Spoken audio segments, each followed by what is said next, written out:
Hello everyone, and welcome to another Third Aged Reforged. My name is Cannon Fodder, and I bring for you today another Spawn of Sauron scenario. This time submitted by Froggy, who is also the map creator, and this is called Prison Break.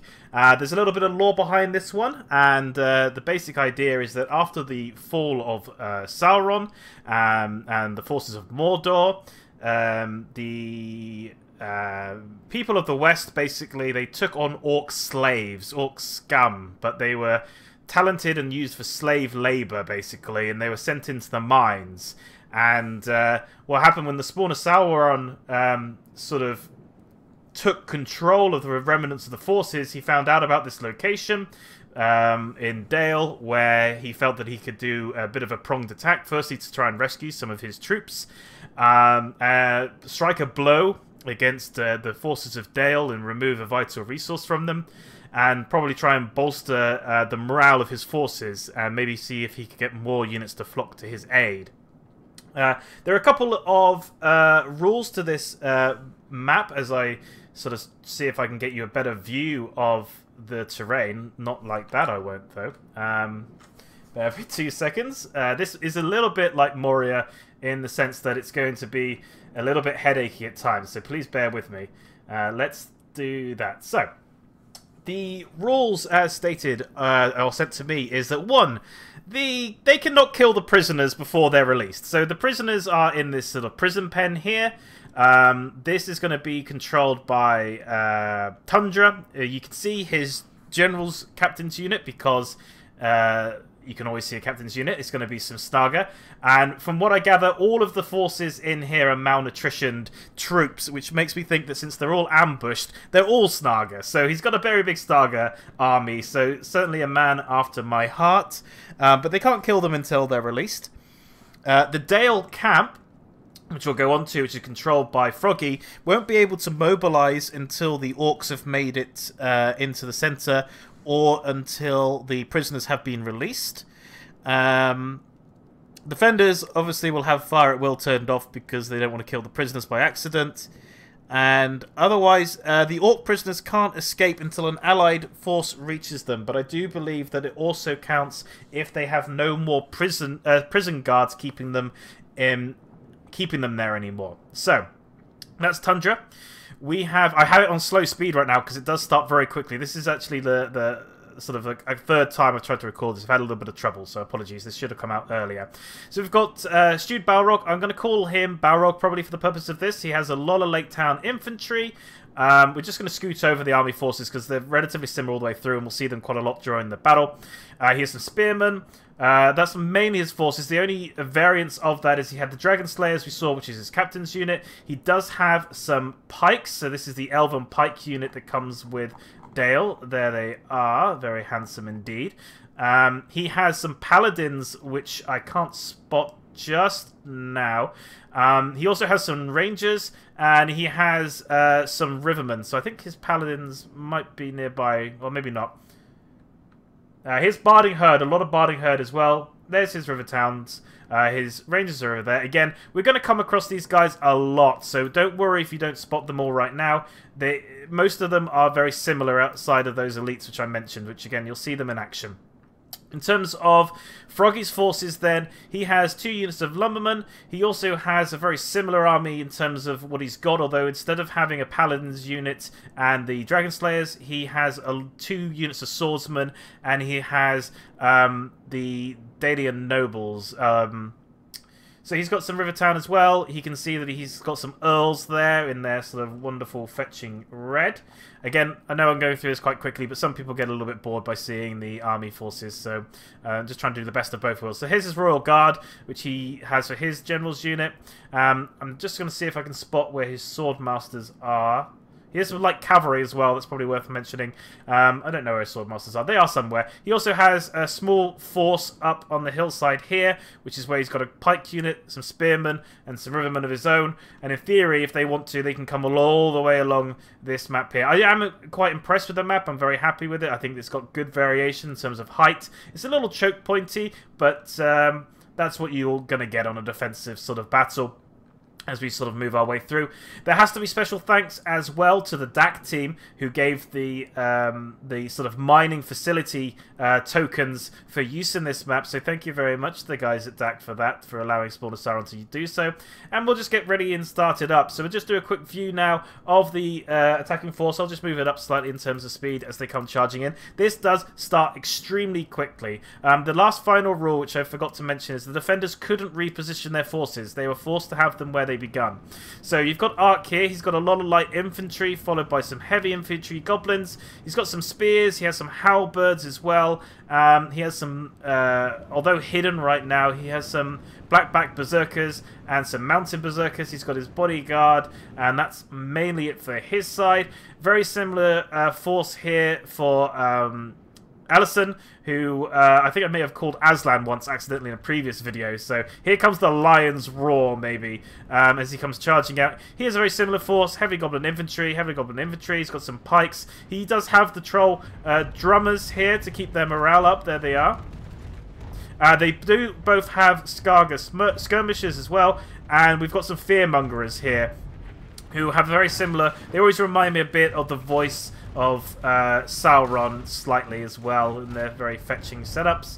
And that's it mainly. Now, what's going to happen is that because they can't reform their position, couldn't reform their position in advance, and we'll go up to full speed now, what the attackers are doing, they're trying to make the most of the fact that that Balrog is out of formation, basically. They haven't been prepared for this battle. They didn't know it was coming, is the lore behind it. And so they're rallying themselves back. Now, he needs to get these Rangers moving relatively quickly, and he is going to do so, because he doesn't want to get them caught out.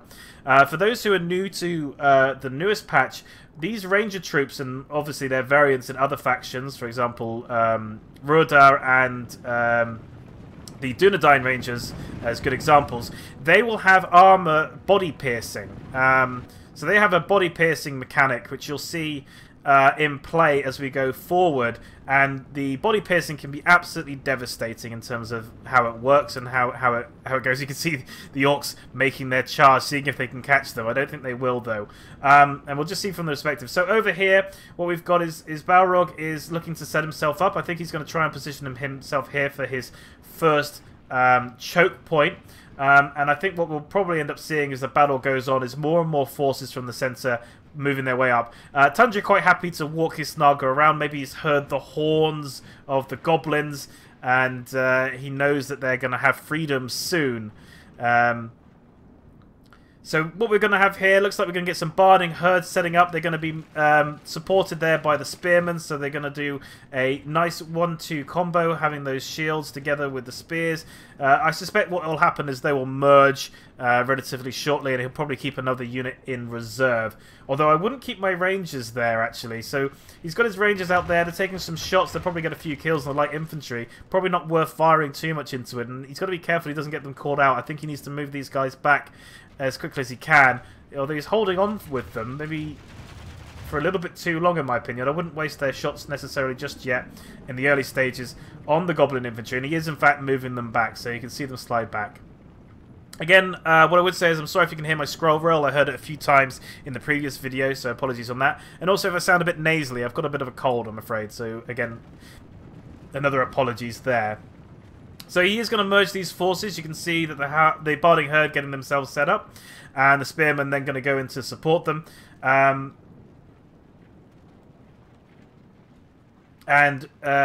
Looks like Ark isn't going to take off that first charge there. He's going to position himself around the corner, perhaps a little bit worried about the angle that the Rangers had on him.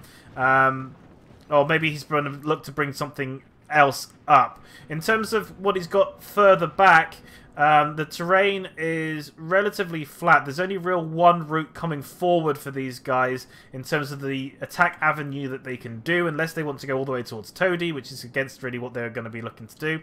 This is probably where the second choke point is going to be. I think this is going to be a bit of a kill zone, so I imagine that's what's going to happen. You can see the forces already working their way up the hillside there, marching their way up those pikes. Okay, so the battle lines look like they're going to get engaged relatively soon, so we're going to stay over here where the main action's going to be. Looks like a couple of shots are coming along. I'm not sure how many of them are perhaps hitting the side, but there's the body pierce. Did you see that there with the blood? So some of the shots are arcing over the top, which is not necessarily the way that he wants this to work. He wants to get flatline shots. He wants to get that body pierce through to get multiple kills with single arrows, to be much more efficient with his ammunition. The skirmishers are going to do a couple of point-blank shots back into them. Again, not sure how many are getting a poor line of sight, but they are going to do a couple throws before shifting out of the way. Obviously, they're a little concerned about maybe that body pierce. You can see it coming in again. You can see the multiple puffs of smoke per arrow. So that's really where he's getting these significant kills from. And I suspect we'll see more of that coming through. The attackers and defenders, especially defenders really, don't have that much in terms of skirmishers. So we've got the rangers, we've got a couple of javies, but we don't have that much in terms of, say, Dalian archers. We don't have any of those. So really, partly of what the attackers need to do is they need to soak a lot of the ammunition on their weaker units, in my opinion, to save that from hitting their more elites. And really what this is going to come down to, I think, is a little bit of an attrition. Can the defenders be smart with their ammunition to know when to use it to kill units and when to save it to for later on? So it's whether they, and we can probably see the first clash coming in relatively soon now. So we're getting some heavy goblin infantry who actually think better of it and turn around. It might be that they throw their light infantry in first. Nope, the heavy goblin infantry is going to come in. So we're going to see our first clash here. Are we? No, they're a bit more hesitant. Nope. Okay, Ark's going to send his light infantry in. Somebody's going to send some infantry in soon. As much as there's no timer on this, I'm sure they both sides want to start seeing the fight. So here's the beginnings of the first engagement there. So the Barding Herd ever so slightly too far back to support the first line of spearmen. Although they are starting to get a little bit now as the lines start pushing. Now, from an attacking point of view, really what you want to do here is you're going to want to try and use that numbers game. You're going to try and do that horde mechanic to try and force your way through, try and get to those next tiers, and hopefully not lose too many along the way. But they are going to lose a lot of forces trying to break through choke points. In terms of from the archer's point of view, at least if they're in melee, it makes it more difficult to get those shots. You can see here that Balrog has tried to move himself as far to close the edge as possible, so he can get these side shots on those exposed infantry that he faces and try and reduce the amount of friendly fire he gets. So you can see them that they're raking across the forces here. Some of them actually struggling and maybe falling off the side of the cliff, which seems unfortunate. The attackers, however, are making a good push. I'm not quite sure what he's done here. I wouldn't necessarily agree with what Balrog's done for his reinforcement force there. They're not formed up very well. They've made this sort of square position. I think it opens up a little bit to javelins if I was going to throw them. And also, I think it's slightly inefficient and it leaves his flanks a little bit open. While Puss's Blood's still coming through on the side. I think that he's got to be a little bit careful. He runs the risk of losing his exposed sort of flanks here, where he's already getting a couple of goblins through. And here you go, even here on the far side, on what is my right, you can see the first remnants of goblins starting to push. And he needs to block that up. This secondary reserve force here, they need to go into here now before that becomes too difficult. More puffs of smoke. Puffs of blood coming forward. You can see the javelins going for those rear lines as I thought they might do. A lot of hail of arrows coming in there. There might be a lot of friendly fire coming into this now, but they are starting to fall apart. The goblins are pushing through. The lines are breaking. This is an extremely quick, fast push here from the attackers. That's what the Rangers are now focusing on, trying to see if they can break some of these guys.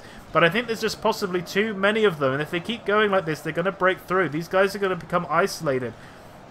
Still the Rangers, though, getting a good number of kills. You can see all that blood coming in. That's definitely wearing them down a little bit, softening them up.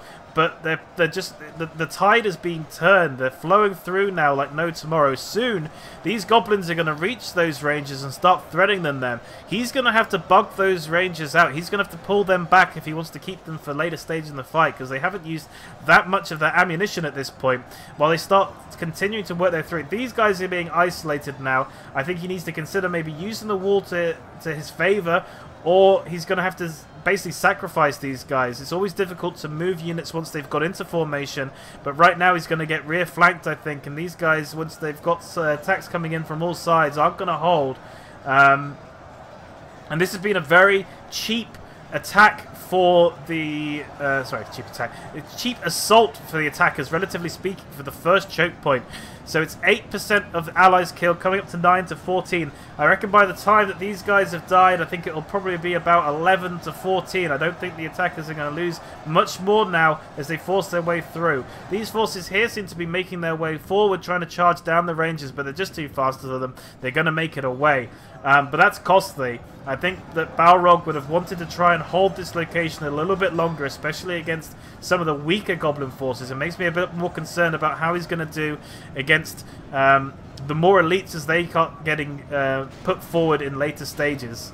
So these guys are just going to get mopped up now. They are going to start breaking. There's just too many Goblins around them. Looks like he's pulling some Goblins back, possibly to rest them up. But yeah. The Goblins victorious early on, and down there I'm sure that Tundra can hear the noise of battle and the cries of victory. And actually it looks like Balrog is leaving just the one unit of guardsmen there. Everything else is being redeployed. You can see the river of Dale forces making their way up the hillside, and it looks like he's even going to be sending his general up here as well. I can see him on the mini-map. So let's move our way over now to where I think he's setting up for the second choke point, which is where I thought it would be. So he's got some river patrol Javis here in hiding. I think I would probably save those for something like maybe the trolls or the fearmongers. Keep them hidden for now. Don't waste them on the early forces that come forward. Try and rely on my rangers and my with their body piercing. Looks like he's going to form up here. He's got his pikes, which I think are going to be invaluable in this form, but I think he needs to be careful again. He looks like he might be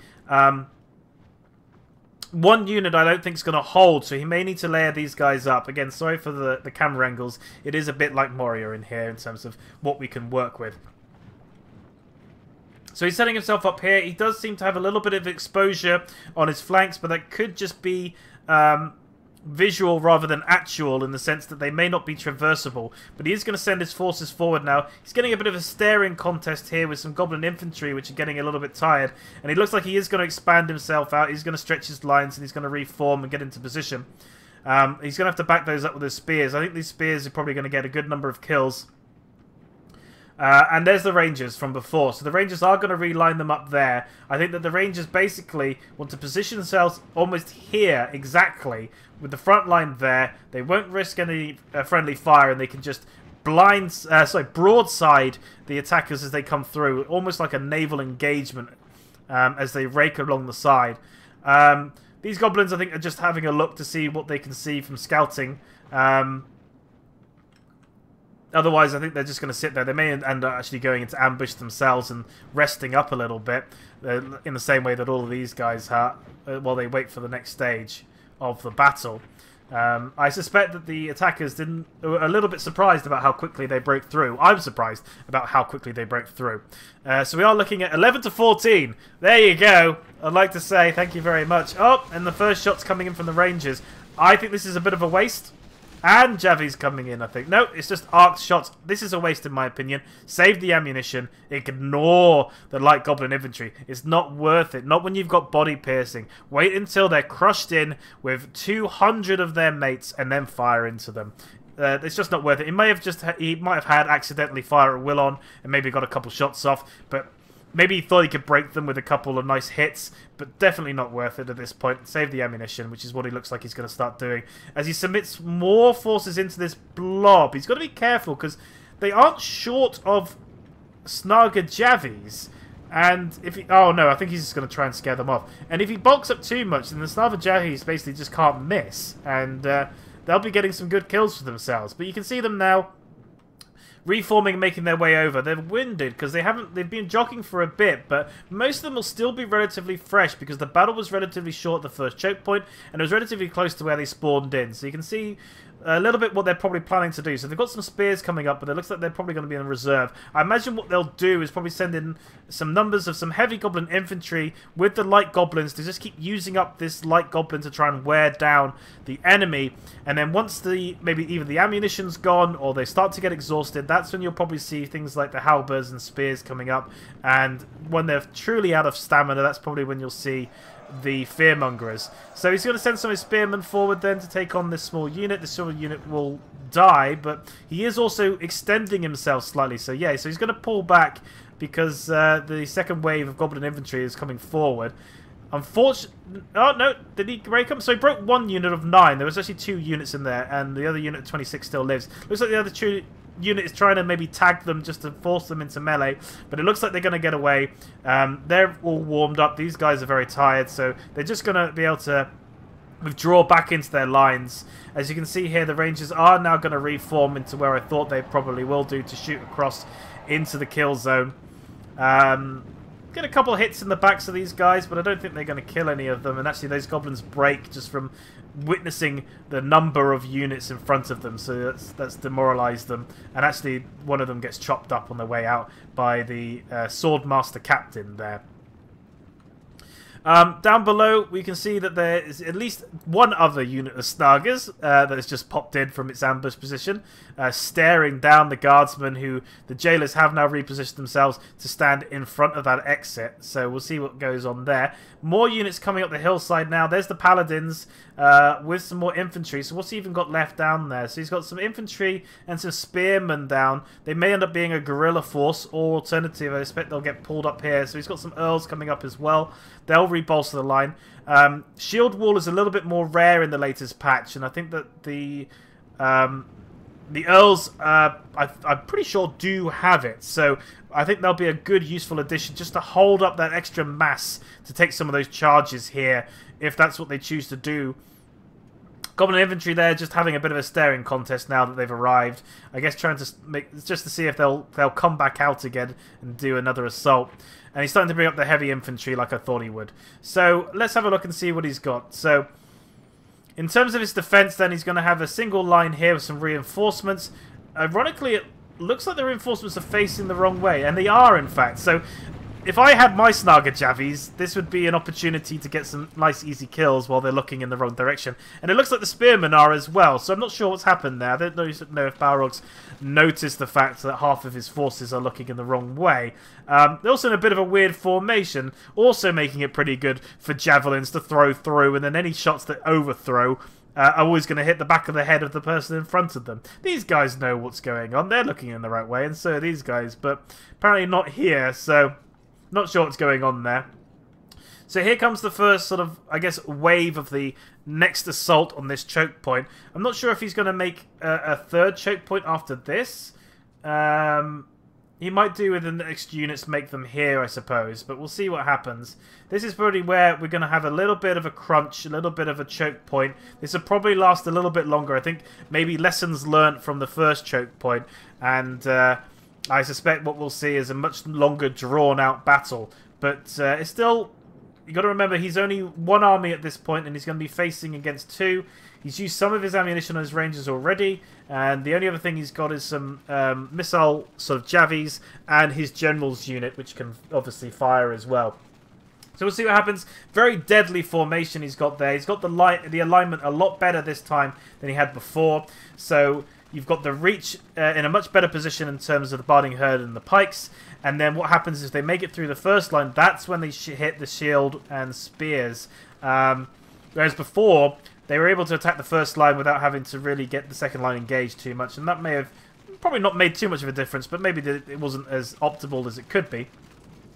Other than that, looks like it's a good depth. Looks about 6 or 7 each side. That should hold okay. And then he's got his reserves here, although I think he's blobbed his reserves a little bit too much. Again, this is javelin fodder, in my opinion. This is what you would pray to see for skirmishing purposes, because you just can't miss, and you have no concerns about hitting your own units. I think he could afford to space them out a little bit, because if his line's going to break, he's going to see it, and he can move the units in. As it stands, though, He wouldn't be able to like that. So it's a bit of a tentative charge there from the goblins. For one reason or another, they didn't seem too keen for coming in. However, the Barding Herd are going to come out to meet them instead. There's two very gallant heroes, obviously taking revenge for what took place earlier. Looks like the Rangers are going to start firing. Are they going to fire into this blob? This would be the most advantageous. No, they're not. They're shooting towards the back. I guess they're trying to work down some of these guys where you've got the Javies, but I don't think that's suitable. I think his best bet's shooting across this front line, and this is where I think he'll get the majority of his kills. And he does actually change his target now, so maybe it's just because he thought he was targeting the lead Goblin force, but actually it's this one instead. So these two guys still standing up the front here. As you can see, the puffs of smoke coming in as the banners fly around there. This is probably going to get, oh, I don't know, we'll say 1,500 kills, I think, in this zone alone for the defenders, and I reckon a significant proportion of that is going to be these Rangers here, assuming they still have a lot of ammunition. But this is definitely where he wants to target his shots. He wants to try and break these guys. Although, again, I think he's still shooting into these back lines. I wouldn't necessarily bother. I want to make it so that and he's actually throwing his javelins. I don't know if I would do that either. I mean, the one thing as well is if he's targeting the Snaga Javies, it's not necessarily worth it. And by that, what I mean is they share the ammunition with one another. So even if you kill half the force, okay, maybe the speed at which they get through the ammunition is reduced. But actually their effectiveness is the same. And to be honest, Snaga, once they've thrown their javs, they're pants in combat. So you don't have to fear them in that sense. Your best bet is to almost try and ignore the javelins. Try to make it so that they don't get such appealing targets, and instead just try and remove their front line, because if you can remove their front line until they're just left with Snaga, then they aren't going to win. The balance of power moving slowly now towards the defenders. You can see there that they're starting to race away a little bit. This zone here is going to be pretty brutal. Now, the attackers are using a lot of their weakest light goblin infantry, which is partly why they're dying so quickly. But there is some heavy goblins in there as well. But those guys are dying from the body piercing, from what I would suggest anyway. They are obviously dying from the main lines, but some of them aren't even reaching it. You can see now the light infantry now moving forward to take on the brunt of the assault. I'm surprised so many of these haven't broken yet. I would have thought just from the weight of the combat they would have broke, but they are fighting bravely on. So you can see those lines of blood ripping through them, absolutely ripping through them, like large claws from an invisible monster. It's really starting to rack up the kills. You can see that if we look at that, it's gone up by 3% almost from just the one volley, or a couple of volleys that we had. We'll have another look again after this volley goes through, assuming it's a good one. We'll see if the percentage changes just from a couple shots. So there's the next volley. No, it didn't change, so maybe I'm wrong. But it is, I assure you, it's doing a lot of damage, that's for sure. Skirmishers moving forward, either they're out of ammunition, or they just want to get to a better spot. They might be trying to shoot these reserve forces back here. One of them has... Nope, they still are looking the wrong way. So, yep, that's what I would throw at as well. Again, I'd try and save whatever ammunition I had left of these javelins, maybe for the trolls. You can see the trolls actually starting to make their way over. Can you see them there? The silhouettes of the drummers. Now, the Misty Mountains are relatively strong in this version of the patch. They are getting it scaled back, and the strength that the Misty Mountains comes from is their fear factor. Because actually, with units breaking more often in the latest patch, breaking an army is... okay, not as great as killing one, but there's a lot of advantages to it. They wear themselves out by running off the field. If they're running off the field, they aren't killing your units. They aren't supporting their allies. They can choose a chain route, and even if they come back, they're more likely to rout, and they're going to be weaker for it. So that's one of the reasons the Misty Mountains have been very good. Now, that being said, they don't have the greatest morale either because they're goblins, and that's what these drummers are designed to do. Now, they're doing pretty well so far. I am actually quite surprised how well they're doing. You can see there's the throws coming in, and they're going into reserves like I thought they would. But in the later stages, as they get more exhausted, as they become more tired, because right now they're still really winded except for the odd one here and there, removing a morale buffing unit will be invaluable, in my opinion. And I think that, from what I feel, is that the javelins would better be used taking those guys down than taking out, say, individual forces here. But people might argue otherwise. So one advantage they've got here, possibly, is they've got this bit of a dog leg. And what's happening with this dog leg here is that they're not able to really come through in anything more than 2s and 3s, which means they're getting a little bit isolated here and being killed, so this is quite good. If anything, I'd probably consider maybe moving my lineup slightly forward. Actually, he's rushing in some more forces, and he's centralizing them again. This happened previously. I wouldn't necessarily do this in this manner, mainly because he wants to hold his formation on the width. Normally where you break in a battle line is on your flanks rather than your center. He's actually pulling some forces out. The other thing is, as he pushes forward, it pushes also his units forward. So those units that are in the front lines are getting pushed deeper into goblin lines. That includes things like his pikes being shoved out of formation, includes things like his barding herd being shoved out of formation. And now, because he's trying to withdraw some of his forces while pushing other forces in, some of them have turned their back to them and they can't get out because the weight of bodies of their allies is making it so they can't get through. And there's the shield wall there of the Earls as well, making it difficult. So really, you don't want to force your units in if you're the defender. You lose units by doing it. And what he's doing now is he's starting to bow a little bit as well. He's making it so that actually more goblins can come to bear on his units. And these units that keep trying to shuffle to the front line, they're not actually contributing in the same way. So he's making a great push in the center. He's making a spearhead, but he's not the one that needs to push. And what's happening is that as more are being funneled into the center, he's losing his flank here incredibly fast. Look at this. He's down to maybe 2 or 3. Now he has to bring the Rangers back in, which is the right thing to do. And he's now getting his shots back in, and that might save him. He does risk run the risk of hitting friendly fire by shooting through into the sides of his own men here, like this here, along these lines. But he has no other option. He's pushed too far out. He didn't need to do that. Now he has to commit another one of his reserve forces to push back because he's overextended his push here. He didn't need to do that. The one advantage he did get that dog leg working, where it's only taking 2 or 3 goblins in at a time, which he can kill down. But I think this was costly. I think he's probably lost a lot of units moving that forward in that way. And I'm not quite sure what he wanted to gain from the movement forward in that ground. There's no special target out here that was worth pushing out to. And I think that his line was holding okay, but now you can see his spears, they're kind of all moved all over the place. You can see them, that the pikes aren't how they used to be. A nice firm line here, definitely, where they haven't pushed forward. But out here where he's driving in his secondary forces, all he's doing is breaking that formation. And having that like halberd formation, having that pike formation is really useful. It's incredibly useful when you're defending. That's what you want to do.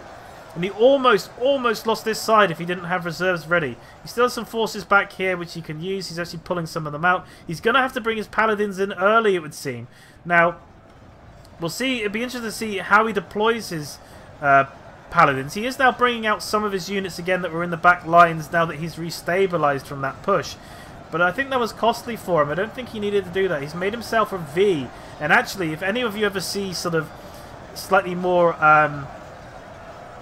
traditional battles for chokes, actually the reversed V to this is what you want. If you're the defender, you V yourself like this to try and funnel them into your V so you can get more attacks of angle, or angles of attack on them, I should say, even, and blob them in the center. So if anything, he's playing into the goblins a little bit. And now that it appears, since the general's unit is firing, the rangers must now be out of ammunition. There they go. So the rangers are now being committed into the line as well. Now they are good in melee. Obviously they don't have a shield, so they're susceptible to things, and they don't have the greatest armor, but they're not bad in melee.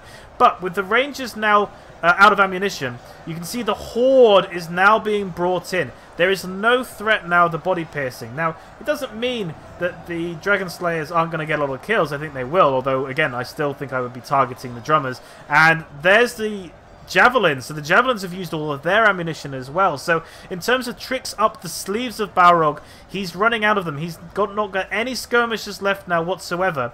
And all that's going to happen is the attackers are going to start bringing in their elites, bringing down their drummers, bringing up their heavy units. There's the berserkers on their way.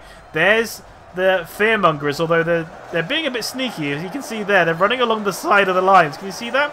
A bit of a weird treadmill of them. They're like as they kind of moonwalk their way along the edge, avoiding their goblin brethren, working their way down. So that was a bit interesting, but it does help them get to the front lines quicker. So all credit to him. That's how you can do it. As you can see here, that the fight still continues. All that Balrog can do now is keep submitting more and more forces to it. But again, he does look susceptible here on the side. And he does leave these guys open to being javelined. And I suspect that the skirmishers, yeah, the Snago, he's still got plenty of them. He's not having too much trouble down there. He'll just throw into that blob now indiscriminately. These guys still facing the wrong way. There you go. They don't want to look at the battle. It's too scary. Too scary. Too much blood. He does have a secondary force in the wings. He's got his paladins now obviously pulled back, it would seem. Maybe he's thinking about setting up a secondary choke point here. Which he could do, he might do. Or he could just be keeping them in reserve, again, to try and reduce the amount of targets that the javelins have.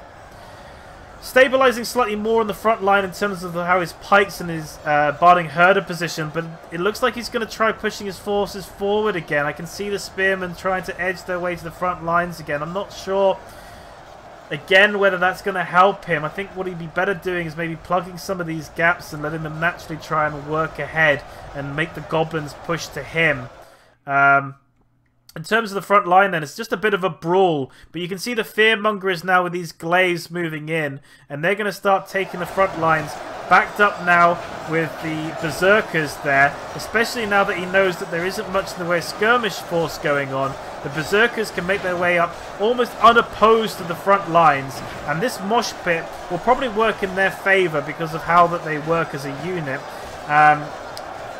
If anything, it looks like they've also got some spear units up here. They've also got some Snaga. Now, I think at this point, I would probably try and back the Snaga up. Now, the only reason why is I want to try and bring more killing power probably to the front lines. Now, that doesn't mean that the Snaga aren't good. They're just taking up positions of units which are good. But what it does do, I suppose, is it does give the attackers something to attack which you don't care about. And they can still cause stun lock animations. So there is some still value there, but I might have considered making room for a better unit.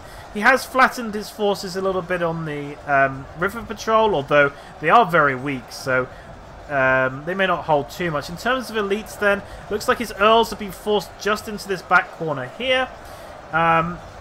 Otherwise, it looks like his pikes are still spread relatively evenly, so they're doing okay, and his barding herd a little bit more broken up now, though. In terms of the way that the fight's going, the goblins have been pushed back. If you think about it originally, whoops, the rangers lined up about here alongside the first line. There's the first line of where the defenders were. So they've actually pushed the goblins back. Again, was there value in that? I suppose when you haven't got much of the ammunition left, it's not a problem. There comes the drummers to try and keep their forces in line, keep the morale up. That's what I'd be targeting with the Dragon Slayers. That's what I would be using to try and kill these guys. You can see there an Olok High. This is meant to be reminiscent of the one that Aragorn fought at the Black Gate. And you can see that the Fearmonger is there in the front lines, working with their giant glaives, just pushing around. Haven't broken many units just yet, so the Dalian forces are holding out okay for morale. But it's a nice combo having those longer sort of glaives from the Fearmongers with two-handed axes from the Berserkers, as the drummers there stand there drumming away quite happily, seemingly oblivious to what's going on, almost like they're in blinkers. They are getting caught in combat, so they are maybe slightly too close. I think if I was the attacker, I'd maybe line them up a little bit, just slightly back. I mean, their range of drumming would definitely capture these guys if they went a little bit further back. I don't think they need to be that close. Bit of a stalemate now held here. It does look like the Dragon Slayers are out of ammunition. So you can see here they've taken out their Final Fantasy-esque swords, which a lot of people have been a little bit cruel about. But to be honest, when you're hunting dragons, you want the biggest sword you can possibly get your hands on, and I think this is probably well worth doing. Everywhere else, obviously, Tony can't move just yet. The Paladins are now being committed. Again, they're going to make another spearhead, and I'm not such a fan of this move. I personally wouldn't do this. I can see why he might want to get the Paladins up into the front lines, but actually, he doesn't need to force his men into those pikes any deeper. If anything, he needs to try and think tactically how he wants to use these guys a bit more. He may want to use them to plug gaps because they can kill things relatively quickly. If a gap appears, they might be able to take them down. If anything, I'd still think this is the place where he's weakest. This is where he's got problems. There's the halberds pushing in here, and he's got the berserkers. This is where he's got maybe 4 or 5 line deep. This is less of a concern, and in my opinion, this is less of a concern. Because again, they will push the flanks. That's where you're going to be weakest. Everyone puts their best units in the centre, but actually that's not where you're going to lose. Another unit of spearmen coming forward now. Hopefully they're going to plug up this gap here and not just spearhead straight through the centre. But I think they're going to spearhead straight through the centre. This is, again, unless he for some reason thinks he's got an opportunity to take out these trolls, he's just forcing the mass of his own forces forward into the waiting enemies, which can then isolate them and hit them. I think it was at one point turning those fearmongers around, but now they've turned back, and you can see there they're all isolated little bitty men, and with the halberds and the reach which the Misty Mountains got, they'll just start picking these guys off as they just keep crushing forward. Now again, it's not a bad plan. It's getting these trolls into melee. It's forcing them to be at risk, and you can try and maybe kill the odd 1 or 2, which could be valuable in the sense. But I think that pushing forward like this, for me, this is what the attackers should be doing, not the defenders, unless he saw something valuable to go for. Now, I think there is the Goblin, one of the general's units in the front line, trying to bolster its forces to keep the morale up. But unless you thought you were going to get him and it was going to make a massive difference, again, whoops, the daisies. Again, he's bowing himself a little bit here. And actually, it looks like the Snaga skirmishers are going to throw into that blob, and I don't blame them. That blob is now going to have, you know, it's going to have those paladins in it. It's going to have the last of the Barding Herd being pushed forward in it. You would just, basically, you would target these paladins here, and you would just start throwing your javelins. And you don't really have to risk your own allies anymore because of where they are in the battle line. And they didn't even get that deep either. The odd 1 or 2 who are tiring themselves out and exhausting the unit, but most of them didn't actually get there. There's another force and another force, so his general's unit and another force of infantry get pushed forward into this brawl. And again, it's okay for the attackers because the defenders don't have any ammunition left, but for the defenders, this is, in my opinion, a bit strange because these guys are now just sort of shuffling around, losing what little energy they really have, as they keep trying to plug up their gaps. But this is javelin fodder. This is javelin fodder. He does still have even more reserves, so I guess he's not going to make a second choke point after that one. So it's just going to be the 2, which is obviously a little unfortunate for the attackers. I think they, and for you guys as viewers, I guess it makes it slightly more difficult. But I don't think this will last too much longer, you know. I think that once they get through the last remaining paladins here, which seems to, and the general's unit, which seems to be the last bits of real elites, except for the rangers who are now stuck on this side of the cliff face here, I think we'll start seeing these guys work their way through. I think it's the beginning of the end, although the balance of power is now moving more centralized. We've got 35 to 44, so the attackers are starting to bring it back a little bit closer after what happened previously, but I mean that's down to the rangers and the assault that they were able to do. So in terms of what they've got up here, the Blackback Mountain Berserkers seem like they've now been brought into the front of the fold, and they're a very deadly unit. If you ever get the opportunity to take them, do so. They also have an ambush capability as well, so they can hide. They've got good armor, good attack. They're one of those assassin forces, but they have slightly more armor than a normal assassin force. I really rate the Blackback Mountain Berserkers. I think they're a staple in any army for the Misty Mountains, and definitely worth keeping. So he's going to start pushing his halberds forward now. You can see Azog the Defiler. Oh, I did see him. He just fell over. There he is. He's in the front lines fighting. The first of what would be 2.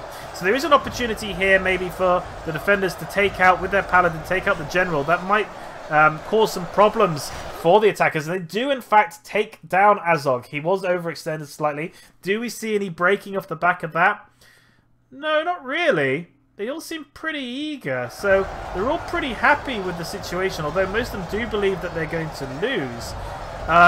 It hasn't caused any breaking, and I think that's a little bit unfortunate there for the defenders. Obviously fantastic for the attackers. Question is, what kind of elites do they still have after pushing forward so many of their fearmongers, which haven't actually broken many units? Got some heavy goblin infantry still, got some Stargers repositioning themselves. Really, it's mainly just halberds that they've got left, I think, for the most part. And that's not a bad thing. I'm never going to complain about having more halberds. So we'll see how they do in pushing through the line. The Paladins have 29, so they are starting to fall a little bit now. They weren't a very big force to begin with, but they are starting to lose units as they push forward. There still seems to be some spearmongers there poking away. You can see them there. You can see the dead drummers of some of the ones they killed. Balrog's general himself is in the front line somewhere along this line. So he's got to be a little bit careful he doesn't lose his own general. And those rangers, unfortunately, not really being able to do anything there, which is a shame. The odd one or two moving forward and getting stabbed up a bit. But yeah, a lot of pokey still going on. Some forces showing their back to the enemy. I don't think he'll last very long in that position. In fact, yeah, it looks like he's just been gobbled up there by the hordes. Another push seems to be going forward here by the goblins. Starting to bring some of their halberds down. And I think we'll probably have to see this reinforcement come in soon. Looks like the drummers are going to come back forward as well. So maybe he's starting to see a little bit of wavering and he feels the drummers can help. Here comes the next load of reinforcements in. A unit of 202 coming to bolster up and realign themselves in there. Still a lot of forces here from the attackers still. They're still pretty deep there. They do have some berserkers coming forward now. Be interested to see if they still have these javies they could throw. I don't think that they do. Otherwise they would probably still be doing it, in my opinion. So now it's just a battle of attrition. And whether any of the Lake Town forces will break. Oh, what's going on down here? So it looks like Tundra, either he's come out to fight Tundra by accident, which he may have done so. So Tundra's now assaulting the jailers down here. I'll have to get confirmation about what's happened there, is what that is with the rules. But you can now see the 100, like a 20 stack of Snaga. This is an army after, definitely an army that I appreciate. All Snaga suddenly come out of ambush position. They break 157 units because of the sheer numbers of them. The terrifying rising of Spartacus. There's like, I'm Snaga. No, I'm Snaga. I'm Snaga. They all look the same. Like, look at this. Look at the horde that comes out. So, the prisoners have been unleashed. Malnutritioned, ill-equipped that they are. Have they got any javies with them? I don't think so. I think they're just all light infantry. Goodness me, Tundra's going to have an interesting time. Now, the question is, what does Tundra do with this opportunity that has presented itself? If it was me, and I knew that Toady was going to be coming along, and actually I think I do see him on the ridgeline starting to make his way over to do a rear attack, although it's a long charge that he's going to have to do, I would set my Snaga up here. Now the reason why is because the hill would provide some form of malice against the attackers fighting up, and it would mean that I could send 4 or 5 units to rear charge Balrog, and it also gives me a little bit closer to my ally. So I've got fodder, or well, Tundra has fodder, but the other guys have the elites. And so what I would do is maybe try and lock off this, wait for my ally to get to me, make Toady and his reinforcement units charge up a hillside to get to me and exhaust themselves. And then, like I said, try and rear charge these guys and sandwich them in, basically. Crush these guys on all sides. And it would probably break them quite quickly there. So yeah, so that's going to be a little sideshow now, I think, whilst the rest of the fight happens. In terms of the units, these guys will probably come back, actually, the 157, but they'll be very tired by the time they do it. On the ridge then, let's have a look and see what we've got here coming along. So we do see the puffs of dirt being kicked up. So we've got some Javi units moving forward alongside some pikes. They could be very useful from behind. Is there anything else making its way over? Yeah, here we go. So we've got the light cavalry. And I think that's probably a wise idea as well. There's a possibility that the cavalry, if he does try and do what I suggested, which was get up on the ridge line, he might not be able to get the cavalry behind for any charges. It's a risk, though. I mean, light cavalry is very light for a reason. But there's an opportunity maybe he can get a rear attack, and I can't blame Froggy for trying it. He had some forces on that hillside, so he might as well give it a shot. The question is, what will the attackers leave behind for it? Now, the attackers want to not leave behind too few that they get killed, but they also don't want to leave behind too many so they can't support the main fight, because every unit that they bring over here is one less unit they can bring to bear down there. So he's got his general's unit, so there won't be a general up in the main fight trying to support that from a morale point of view. He's going to have some heavy goblin infantry.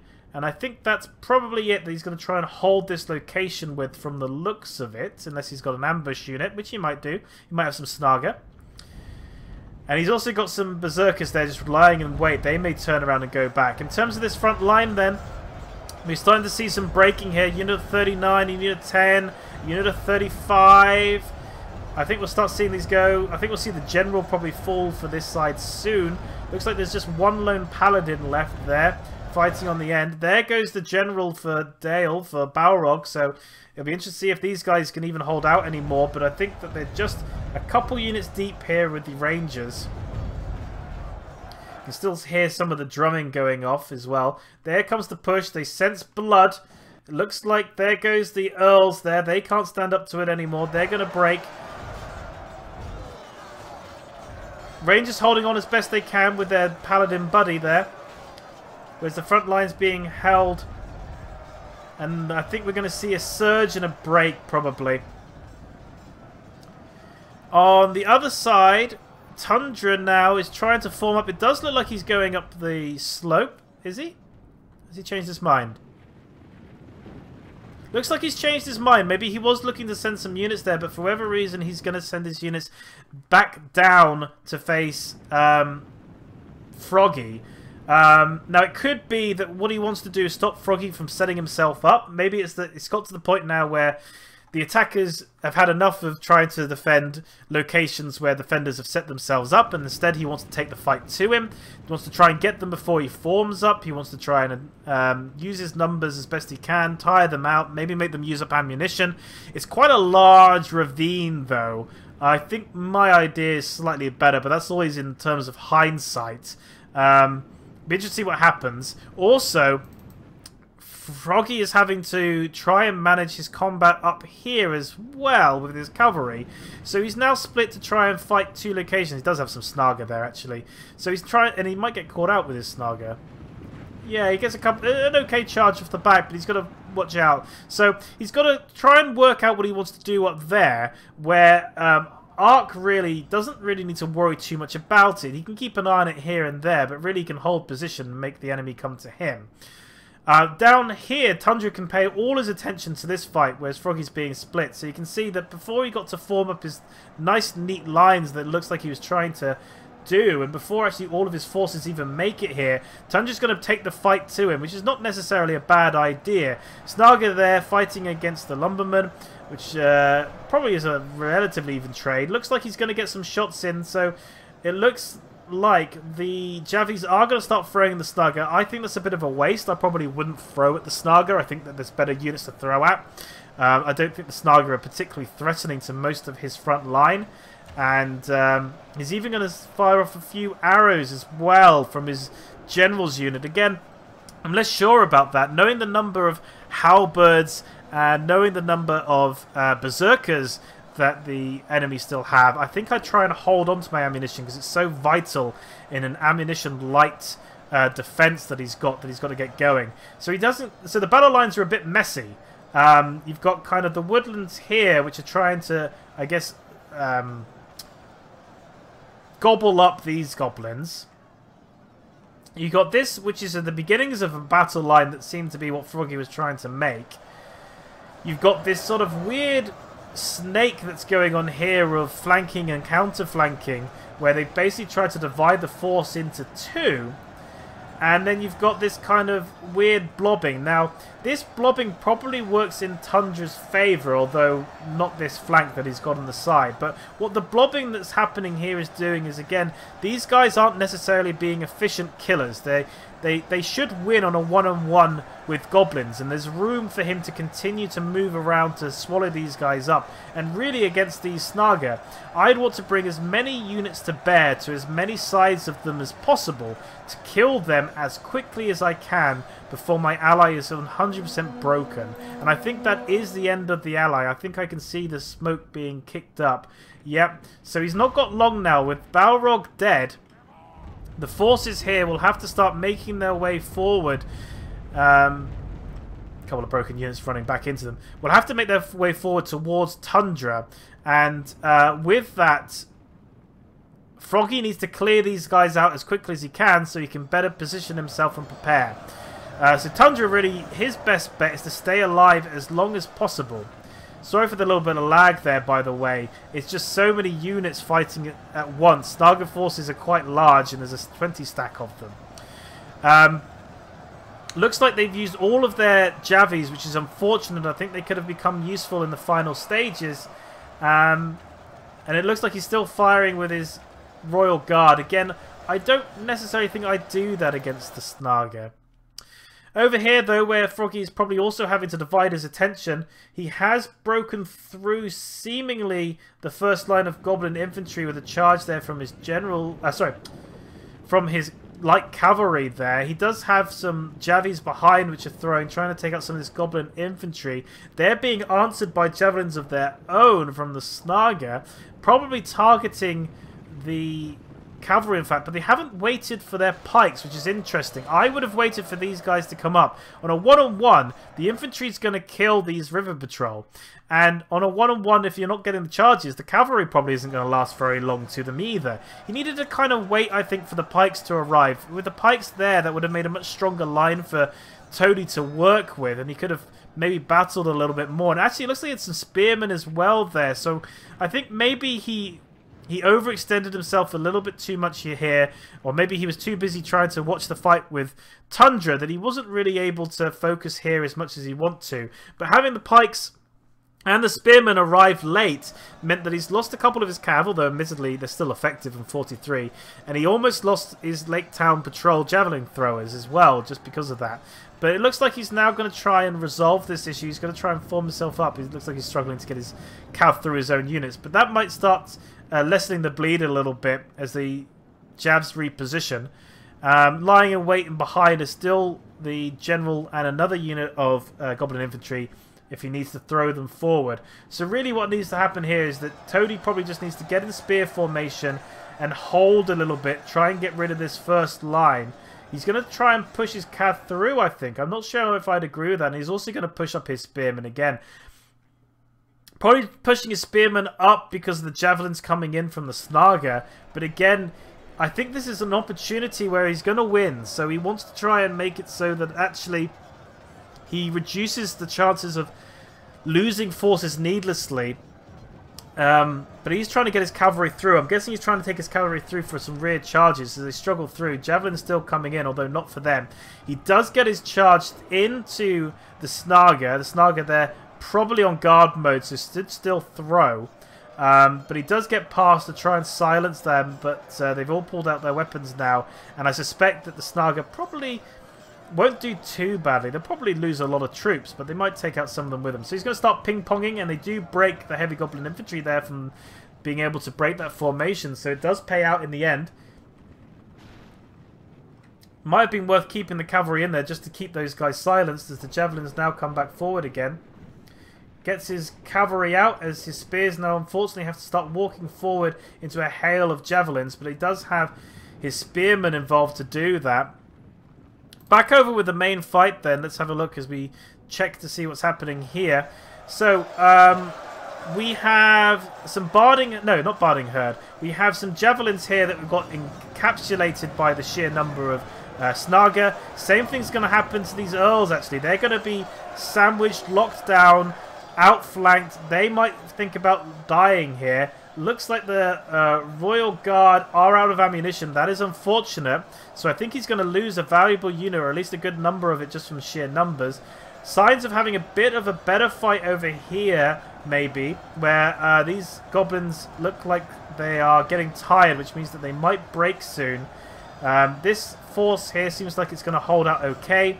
There was seemingly an attempt at a flanking force with one of the sword masters, but now they've got sandwiched between two units, although I think that the sword masters will do okay fighting back to back here, but it does lock them in.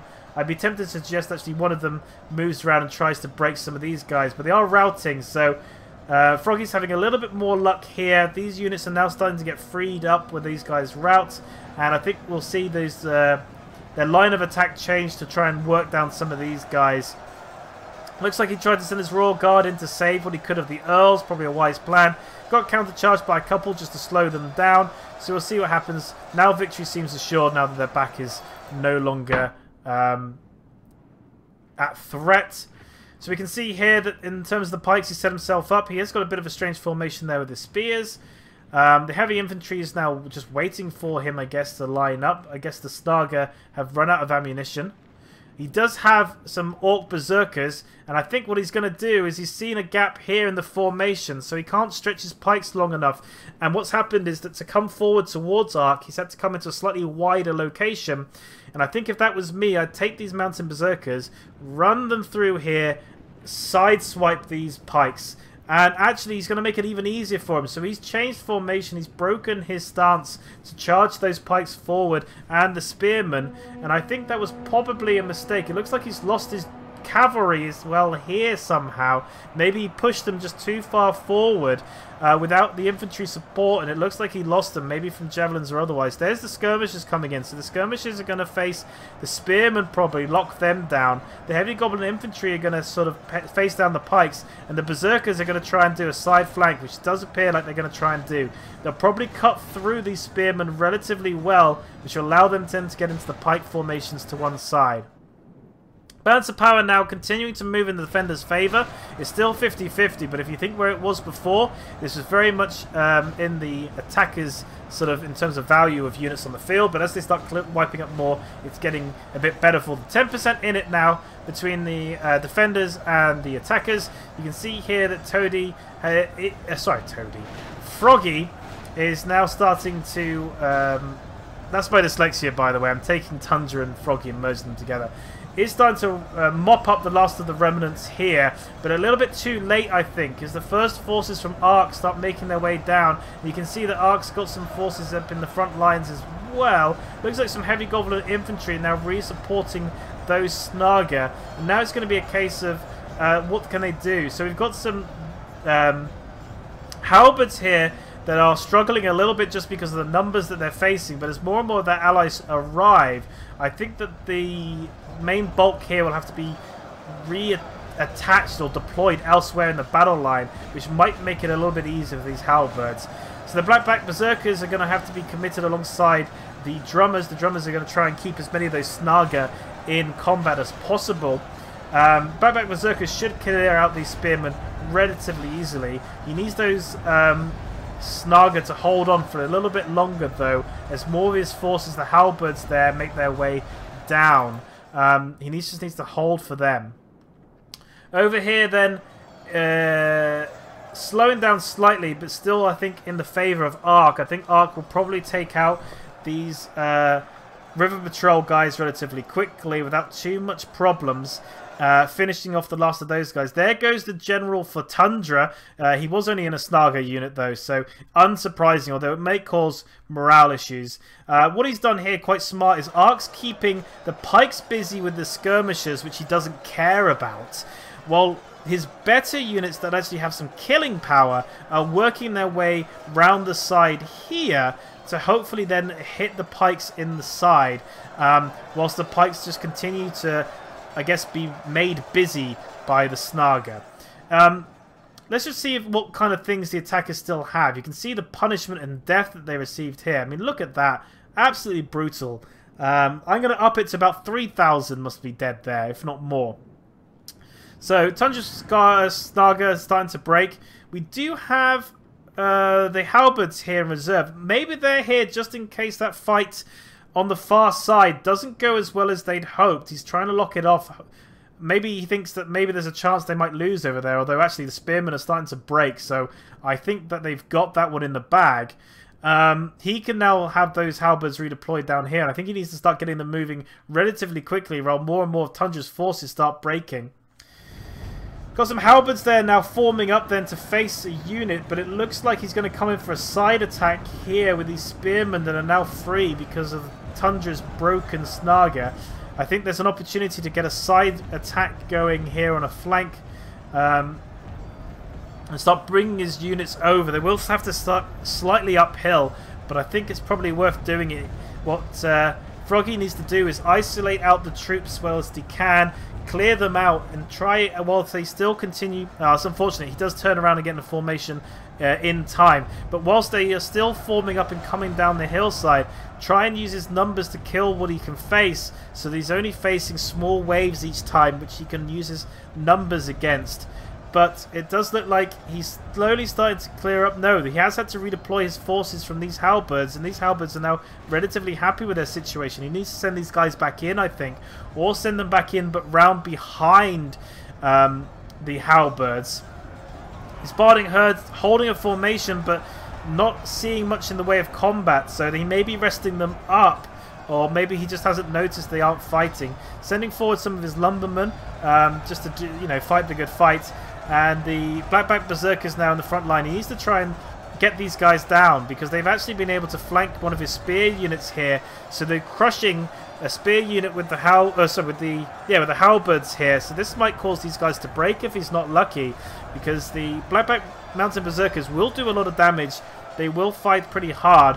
But you can see that Froggy's starting to make some counters and some good plays here. So the Swordmaster's coming in for a sideways attack into these trolls, trying to kill them, trying to stop that morale alongside the Royal Guard. If you can take down the trolls, he still has a chance for breaking these goblins, and that might be all they need, because the goblins are exhausted, most of them. They fought really hard, and exhausted units have more chances to break. So what's going to happen here is that they're going to have to think about doing something soon. And actually what they're going to do is Ark's going to send his Blackback Mountain Berserkers back to cover this location. It looks like he's going to have them return possibly to take on some of the forces here. Maybe the General's unit of Froggy, or maybe the Sword Master's here, but he's going to try and do it to save his trolls, and I think that's probably wise. Again, these trolls are doing a lot of work keeping those units in, and it makes me wonder, would the fight be as close as it is if he'd been able to kill those earlier on, if Balrog had been able to remove the trolls off the field? Possibly not. We can see now that the halberds are making their way down the hillside, which means that I think almost certainly this sort of side flank force is now dead and defeated, which it looks like they are. Just a couple of routing missile troops left. So these forces that were here previously from Ark now being turned around to head back. The Berserker's only really warmed up and his General's bodyguard fresh. So this could be what saves the attackers and brings them victory. We had an admitted defeat there. It could have been Balrog or it could have been Tundra. Either of them could have happened. Probably more likely to be Balrog than Tundra, as Tundra still had a couple of units that could have in theory come back from breaking, as doubtful as it might be. Balance of power now, 50-50. Anyone's game, although the attackers do have the hillside. However, the attackers are being flanked and the attackers are spread out slightly. It's now 91 to 93, so there's 2% in it. So this is going to come down to the wire, I think, everybody. So as much as it looked pretty abysmal for the attackers up in that kill zone that we spotted before, they have been able to push through and they are doing pretty well in this next stage of the battle.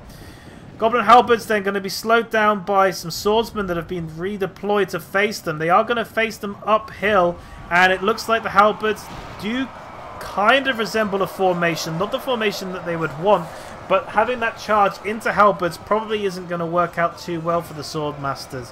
I'd be tempted to have suggested maybe sending a different unit up there, something less valuable, just to slow the halberds down while you continued his attack. But he has taken out most of the trolls now. Just the general of the troll unit left and those Blackback Berserkers. He's trying to push forward, I think, just to try and finish it off and get it off the battlefield. He's got to be careful, though, because he is going to get his general's unit all by itself out there, and he doesn't want to be all by himself. The Barding Herd now trying to do a flanking attack, and it looks like it's going to break these halberds. You need 27 of them. That's going to be really valuable there, which will leave it to the opportunity to get some rear attacks off. Maybe you can get rid of this final halberd unit. If you can break this force with some rear attacking, then that could really turn this around, because that's a unit of 65 there that would otherwise be killing his units. So he needs to try and get that broken. He needs to redeploy these guys, get them working on these guys, try and get them to break the goblins before he can then continuing up there. I probably would even be tempted not to keep throwing more forces up there until he's just finished off this last one and then make them come to me. But in fairness, he is trying to get there before these guys arrive, but I don't think he's going to really be able to do much damage before Ark gets there. These berserkers run fast, and he is making them charge a long way. They will be quite tired by the time they reach the zone, but it won't be long until they get there. These halberds then, the unit 64, he's trying to take more and more units away from that fight. I think it's a mistake. I think he should have broken these guys, cleared them out. They're now wavering, but they're starting to come back, and he's also got the berserkers are still there, 6 of them. There's an opportunity there, I think, to surround and crush these guys. They're now just going back up to Shaken, so instead of wavering, and I think these guys, if sat here, might get a few more kills, which I'm not sure that Froggy can afford. I think he could have done with breaking those guys before moving away. In terms of these lines then, I think what he needs to do is get some flanking attacks on, which it does look like he's trying to do. He's going to try and break that formation. The formation isn't the most stretched in the world, but it is allowing his berserkers to come through. Is he going to do the same tactic he did before? He is. So the berserkers are just going to come in for a side attack. They're going to be countered by Froggy with some Lake Town infantry to try and work on these guys, but again, they're going to be fighting uphill. The berserkers are going to be fighting downhill. What he needs to do is he needs to make a slightly longer arc, I think. Come up and then come back into these guys, and this is possibly where having that light cavalry would have really paid off to get these charges. But he needs to not try and take the fights which Ark wants him to, which is to fight uphill into these guys. What he wants to do is come around behind them and make them become on the lower section, make them have the malice of the hillside. Down here, the general's unit still having problems with the berserkers, down to 4 now. Still just trying to take them out. Actually have their backs to them, unfortunately. There's his general, so he's got no threat of him being killed just yet. But he needs to take those guys out. And these halberds slowly being worked down, but there was an opportunity, I think, to break those guys. So I think he's lost units here, which he didn't necessarily need to do so. As you can see them there, they still aren't really fighting back to back, but they will go down. I can't see them holding out against this assault. I think the stun lock animations would just be too much for them here. And I do love the way the Dalian shields look. I do like this sort of design and the housing that they have on the back. But yeah, you can see he's losing some vital units, which I don't think he necessarily needed to. On this far side then, the Barding Herd being withdrawn. I think they're going to try and shore up the centre, but I think, again, if he'd gone round behind, then that could have become the new centre, possibly. All he's going to do now is continue to fight himself back up again, as he's just going to zoom in and see what it looks like from their perspective. So the halberds holding relatively strong. They're pretty confident. They've killed a lot of these sword masters, actually, and done pretty well for themselves. Balance of power is relatively even for the spearmen, although that's likely to change now that the bodyguard have been committed into their flanks. So you can see them there with their sort of red tunics and armor dye. They're going to have this sort of hill advantage again. So really anything that this flank was doing is now being taken out. He's pulling back the berserkers, seeing that there was a flanking charge coming up from these spearmen for Froggy, and actually he probably could have used his skirmishers to take them out with Ark, but they immediately break. Having the skirmishers there plus the berserkers was just too much. That unit of 16 breaks, and that's a unit that Froggy can't afford to lose, as the balance of power is now going away from the defenders, 97 to 96. So the defenders now, for the first time, on the wrong side of the percentage game, and they're starting to lose. That's 98 to 96. So I think that this is possibly the point where we have to think that maybe the attackers are going to take it. Is there things the defenders could have done differently? Yeah, I think so. There was a few things that we discussed. Is there things the attackers could have done differently? Yeah, sure, definitely. I think one thing the attackers did so well so early on was that very first choke point, that very initial place where Balrog had to hold, but he just couldn't. He just got overrun Now, that's partly due to, I think, just a couple of just luck.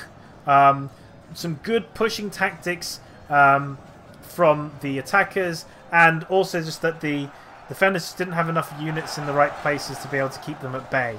And it wasn't necessarily that Balrog did anything wrong. He just losing that so I guess cheaply in the grand scheme of things was just too much for them, I think, in the end. Other than that, obviously there was the odd bits like units facing the wrong way around, things like that. But I do think that taking out the trolls earlier would have worked out better, especially at that second choke point where a lot of units were dying and that first general had fallen. Because Ark's general wasn't near the front lines as much, taking out those drummers, I think, may have turned the tide, may have caused more breaking. Causing more breaking means less units, means more likely to be victorious. But I do think that this is going to be the attackers have it. So there you go. Hashtag defenders never win. Hashtag good guys never win. But it's not like it wasn't close. I mean, look at this. We're down 99 to 97%. This was a close battle. This was not something which was a whitewash. This is something which either side could have won. Just think about it. If the cavalry hadn't gone on to the flanking charge and they'd come down here and they could have kept cycle charging the rears of some of these forces, things might have gone differently.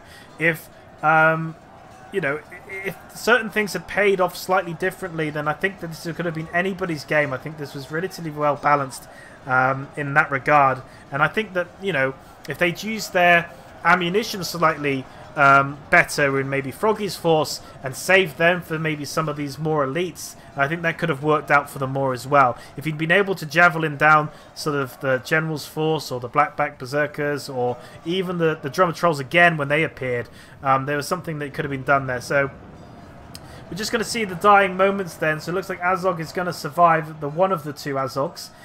From a lore and history based setup, I guess what will happen now is the spawn of Sauron will take what few survivors he has, although admittedly not many for the purposes of what he had planned here.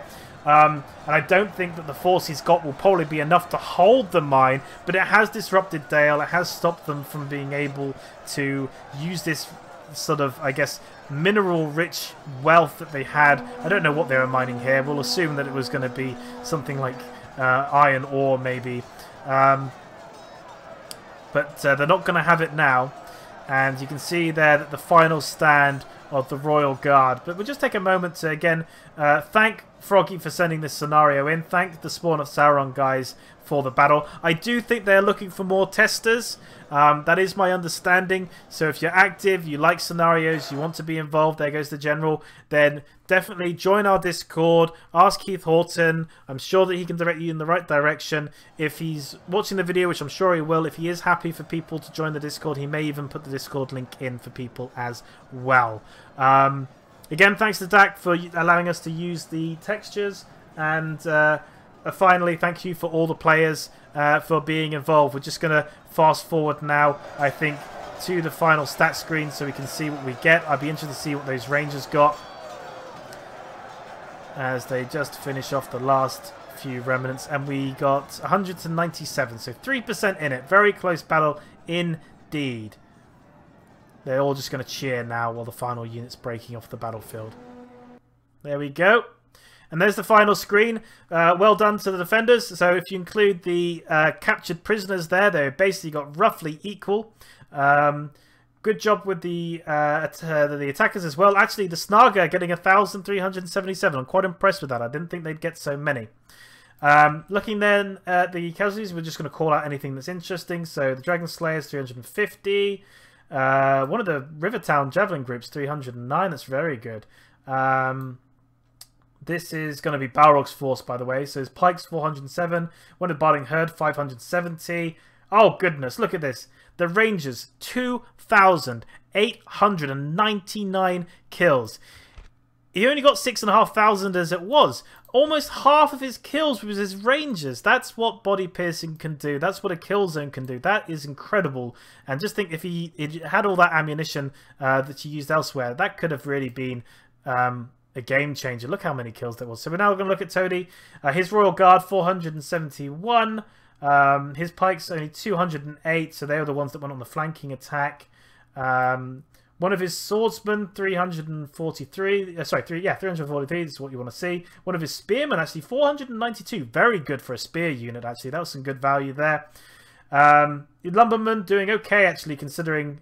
And one of the patrol, Javelin Trolls, 421. And look, one Barding Herd, 723. So there we go. Thank you very much, everybody. Thank you for watching. Please like, subscribe, comment, join us on the Discord. Thank you, everyone. I've been me, you've been you, and this has been Third Aged Reforged.